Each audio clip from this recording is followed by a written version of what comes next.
Daily Words of God. My mercy is expressed upon those who love me and deny themselves. And the punishment visited upon the wicked is precisely proof of my righteous disposition, and even more, testimony to my wrath.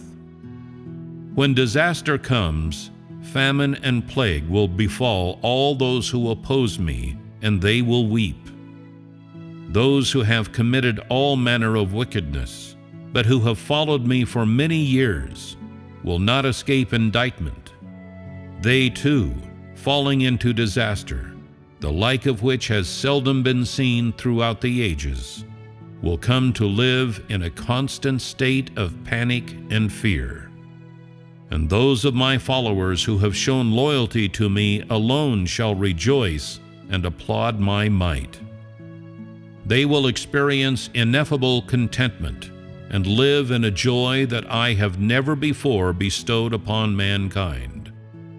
For I treasure the good deeds of men and abhor their evil deeds. Since I first began to lead mankind, I have been eagerly hoping to gain a group of men of the same mind with me. I have never forgotten those who are not of the same mind with me.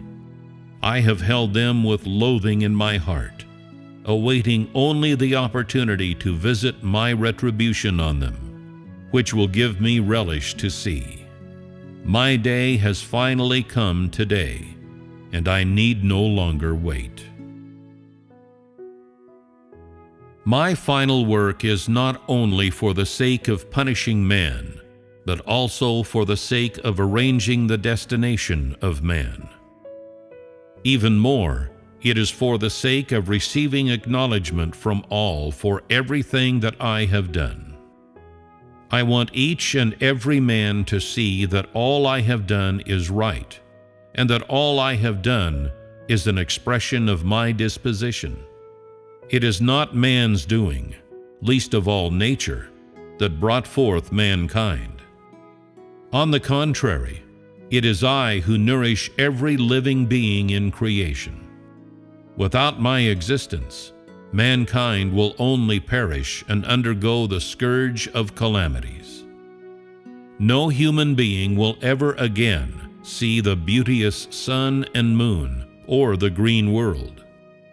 Mankind shall encounter only the frigid night and the inexorable valley of the shadow of death. I am mankind's only salvation. I am mankind's only hope, and even more, I am he on whom the existence of all mankind rests.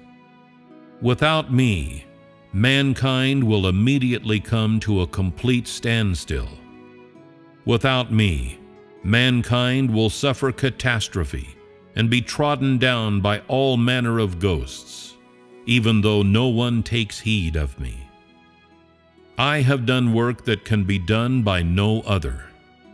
My only hope is that man can repay me with some good deeds. Though those who can repay me are very few, I will still conclude my journey in the human world and begin the next step of my unfolding work, because all my rushing to and fro in man's midst these many years has been fruitful, and I am very pleased. What I care about is not the number of men, but rather their good deeds. In any case, I hope that you prepare a sufficiency of good deeds for your own destination. Then will I be satisfied. Otherwise, none of you shall escape the disaster that befalls you. The disaster originates with me and is of course orchestrated by me. If you cannot appear as good in my eyes, then you will not escape suffering the disaster. In the midst of tribulation, your actions and deeds were not considered entirely appropriate, for your faith and love were hollow, and you only showed yourselves to be either timid or tough. Regarding this, I will only make a judgment of good or bad. my concern continues to be the way in which each of you acts and expresses himself, on the basis of which I shall determine your end. However, I must make this clear.